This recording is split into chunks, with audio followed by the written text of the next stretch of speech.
आनंद ही आनंद बरस रहा, बलिहारी ऐसे सद्गुरु की।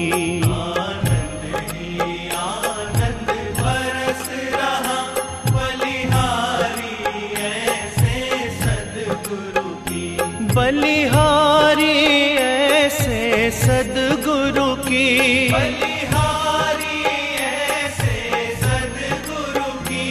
बलिहारी ऐसे सद्गुरु की। आनंद ही आनंद बरस रहा, बलिहारी ऐसे सद्गुरु की।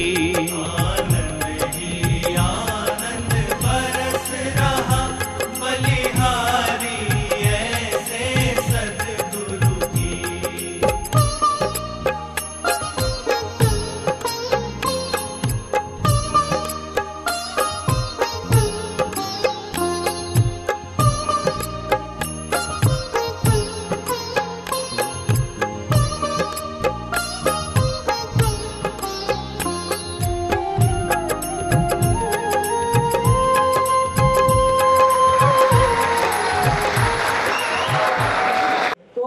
विद्यार्थी के 5 लक्षणों में काकचेष्टा, गतो ज्ञानम, स्वाननिद्रा तथैव च स्वल्पाहार विषय त्यागी विद्यार्थी बनते।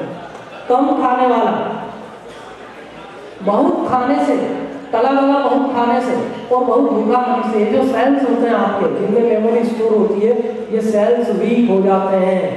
इसलिए आप बहुत ज्यादा नहीं खाएंगे। हाँ, कई विद्यार्थी होते हैं भैया इतना खाते हैं कि पेट का मार्केट बनाता है।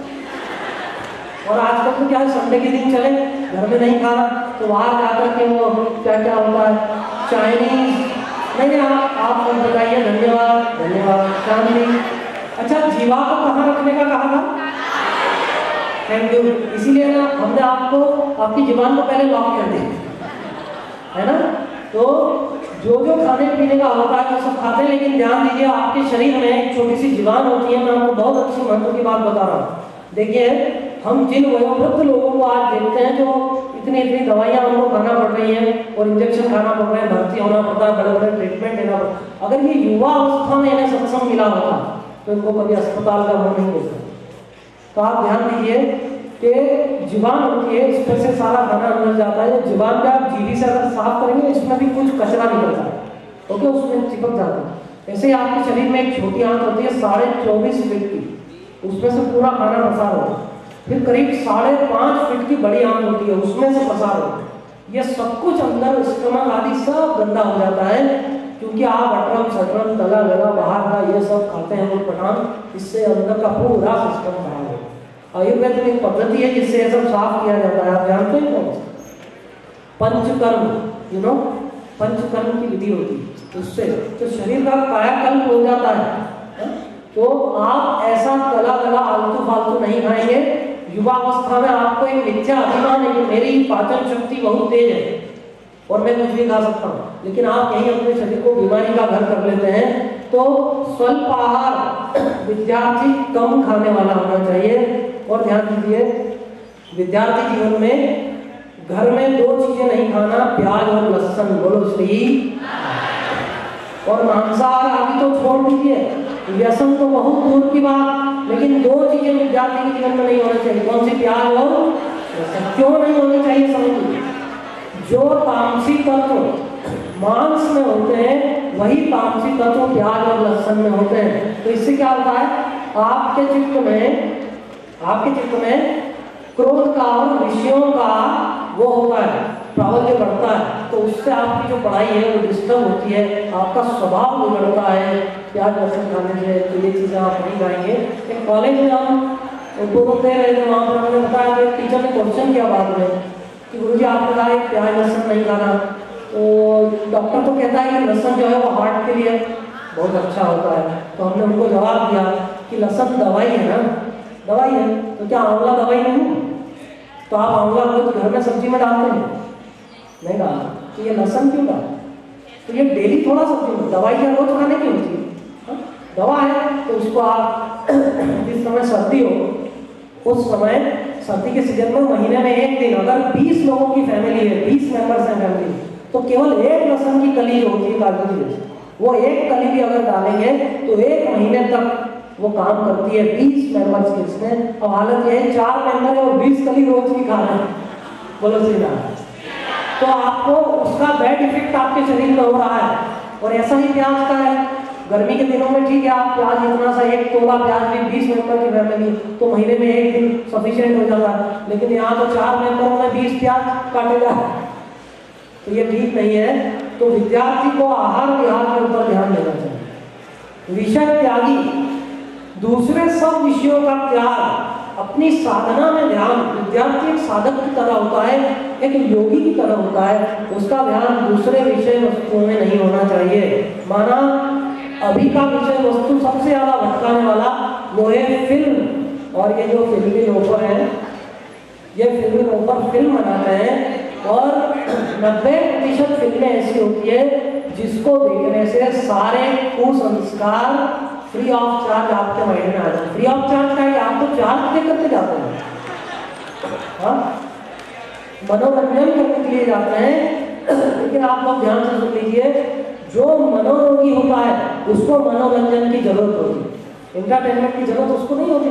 जो स्वस्थ है अपने मस्तिष्क, जो मनोरोगी होता है उसको ये जरूरत होती है। तो युवा लोग ध्यान दें, सबसे ज्यादा खतरा युवा पीढ़ी को, इसलिए हम युवाओं में पहुंचने का हमने विचार किया, क्योंकि हमने ये देखा कि हो ये रहा है कि आधुनिकता आई, हमला किया युवाओं पर, अश्लीलता आई, हमला सबसे पहले युवाओं पर, हाँ फिल्मी लोफर आए, उनका टारगेट केवल यूथ को टारगेट बनाता है।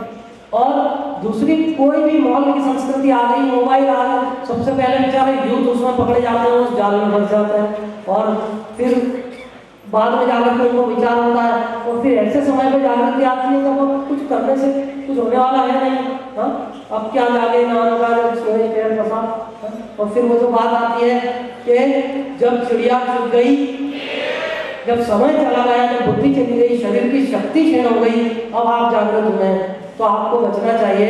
ये जो अपना मोबाइल फोन है, ये अपना मित्र है। आज की तारीख में किसी के परिवार में 80 लोग भी होंगे ना, तो भी 80 के 80 उसके साथ नहीं चले।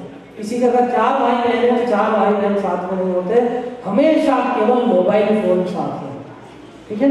यह आपका परम मित्र है, सांसों की तरह मोबाइल साथ में है। पहले के समय में लोग कहीं जाना हो, सब अपने काम की वस्तुएं लेकर के जाते थे, और आजकल सबसे पहले चार्जर लेकर के, ऐसा ना कहीं चार्जर भूल जाए।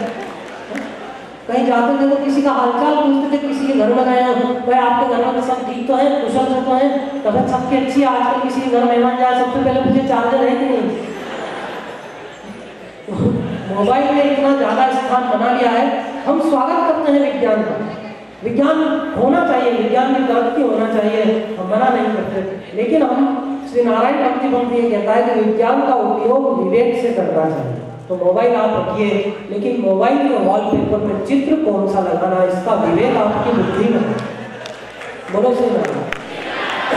आपने अगर गलत चित्र लगा करके रखा है तो आप ये प्रज्ञा अपराध कर रहे हैं, ये गलती आप कर रहे हैं। मोबाइल फोन रखिए, अच्छी कार रखिए, लेकिन बुद्धि में अच्छे संस्कार भी रखिए। और आप घर में बड़ा टीवी लगाइए, और उस टीवी पे क्या देखना क्या नहीं देखना, ये सद्विवेक बुद्धि आपके मन में होनी चाहिए। उस बुद्धि से अगर आप चलेंगे तो भगवान आपके ऊपर प्रसन्न होंगे। आप सभी को समझ में आया? आंखें खोल करके आप देखिए, पहले जो मन की चंचलता थी अभी कम हुई। अब आप ये विधि रोज करेंगे, 1 मिनट लगेगा, 20 ब्रीथ्स काउंट करेंगे, सुबह शाम 2 समय कीजिए। पढ़ाई के पहले जरूर कीजिए, इसके बाद में आप अपनी पढ़ाई शुरू कीजिए।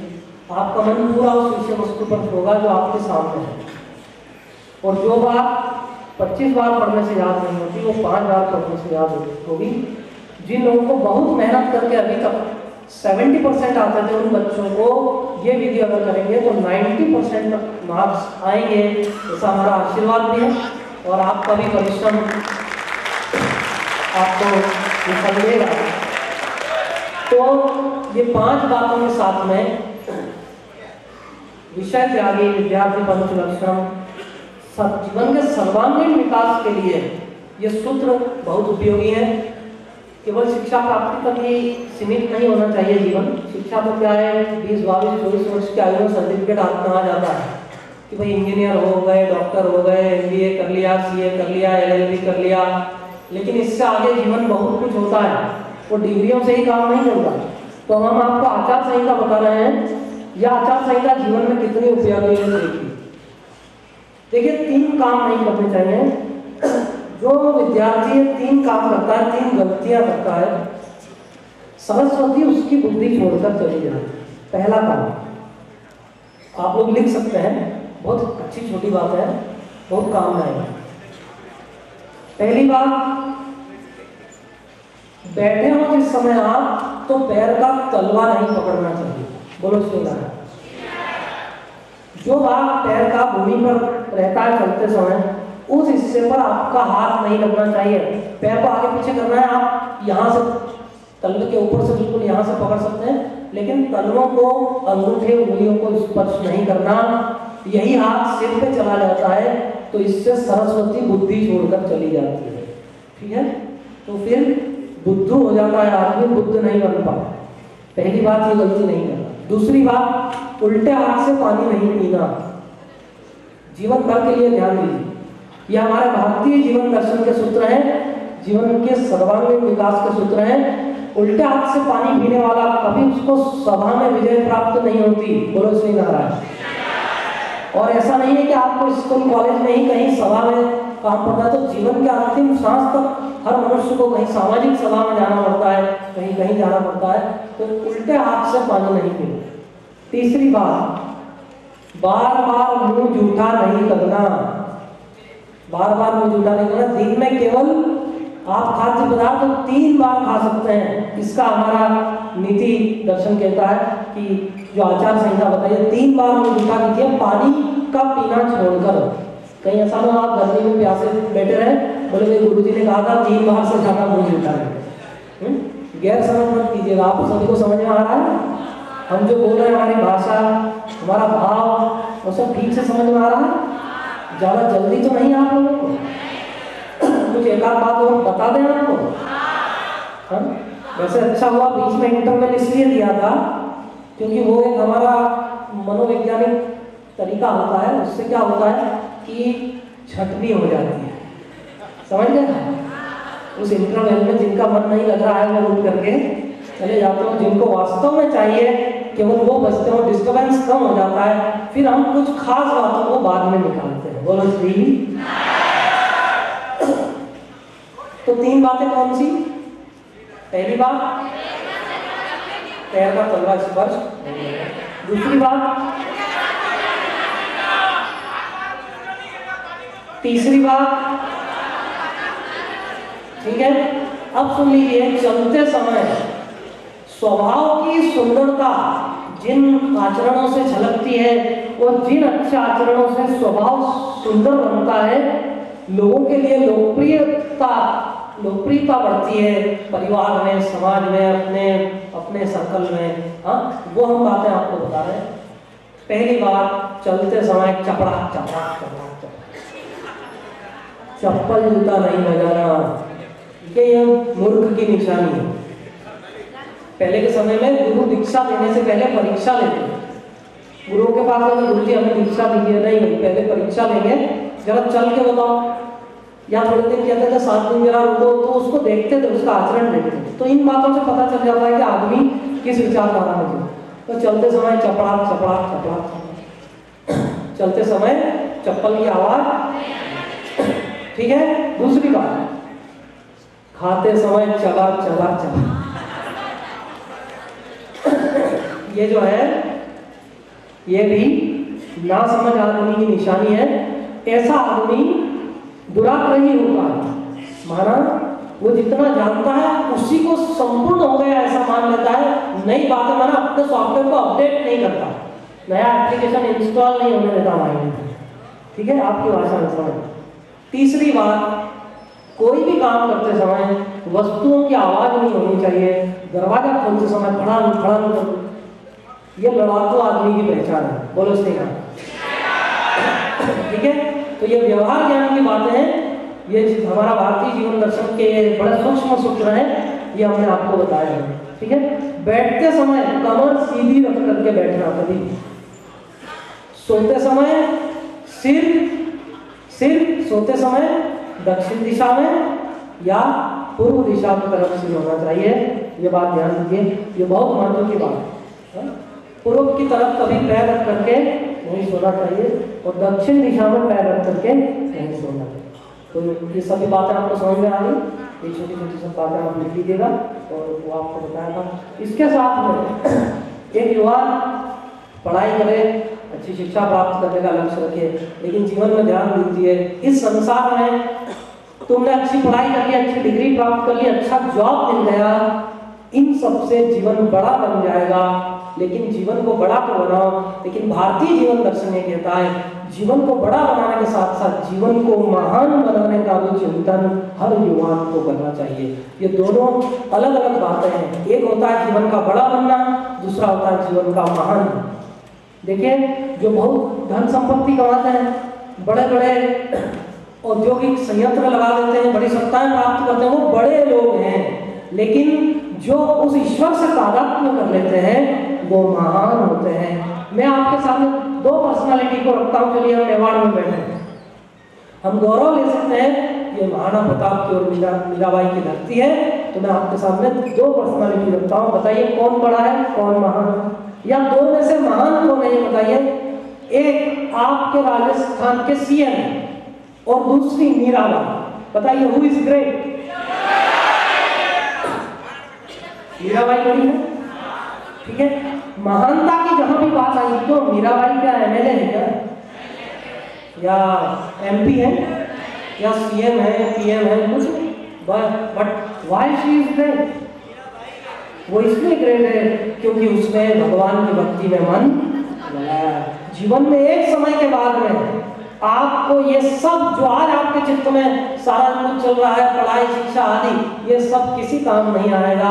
एक समय में आपके मन में उस ईश्वर ने जिसने संसार बनाया है, वो जिसने तुमको बनाया, वो जिसने संसार में बहुत अनोखा बनाया और तुमको भी बहुत अनोखा बनाया, उसकी भक्ति अगर तुम्हारे मन में नहीं है तो तुम्हारा जीवन 100% गया पानी में। बोलो श्री।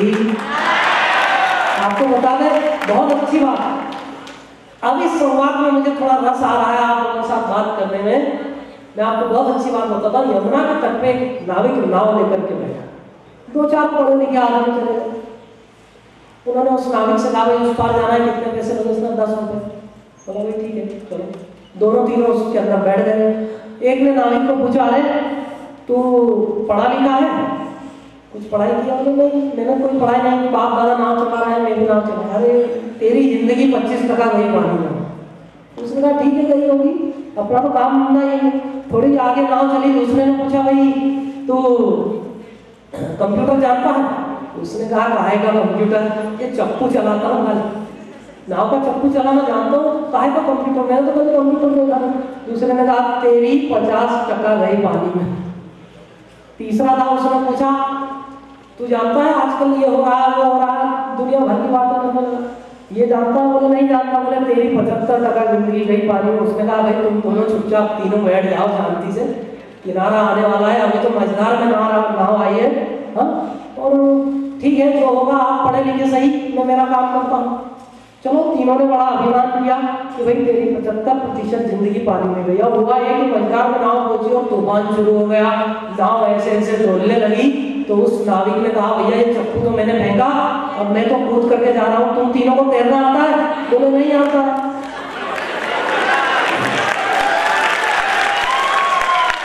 तो नाविक ने कहा मेरी तो 75% गई, तुम तीनों की तो 100% गई पानी में। तो जीवन में ये सारी डिग्रियां, ये पढ़ाई, ये शिक्षा, एक इसका लिमिटेशन है, ये वहीं तक काम आने वाली है। इसके आगे जीवन में बहुत सारी बातें चाहिए। तो बड़प्पन के साथ हम जीवन को महान बनाने का आगे कुछ सूत्र जीवन में लेकर के चले और युवा अवस्था से जीवन को महानता की तरफ ले जाना चाहिए। क्यों नहीं ले जा सकते? हाँ, ध्रुव की उम्र कितनी थी आपने सुना है? बालक ध्रुव 5 साल केवल, और ध्रुव ने क्या किया? 6 महीना तप किया। आप लोग 16 साल तक पढ़ाई करेंगे। और मुझे एक मैंने पूछा था सत्संग में, मुझे कहीं बताना पड़ता है, एक शिक्षा जगत के व्यक्ति से कि औसत कितनी एग्जाम्स देना पड़ती है स्टूडेंट को फर्स्ट स्टैंडर्ड से लेकर के डिग्री तक। तो उन्होंने बताया था करीब करीब 65 एग्जाम्स हो जाती हैं उसकी, छोटे बड़ी और एंट्रेंस की मिला के और पता नहीं कितने, इतनी एग्जाम्स देकर के भी आप डिग्री प्राप्त कर लेते हैं।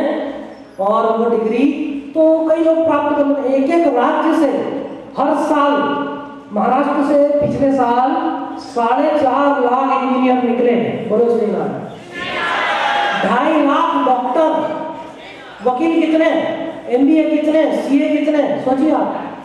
क्या इतने ध्रुव निकलते हैं? क्या इतनी मीराबाई निकली 550 साल में? बताइए मेवाड़ में कितनी मीराबाई थी?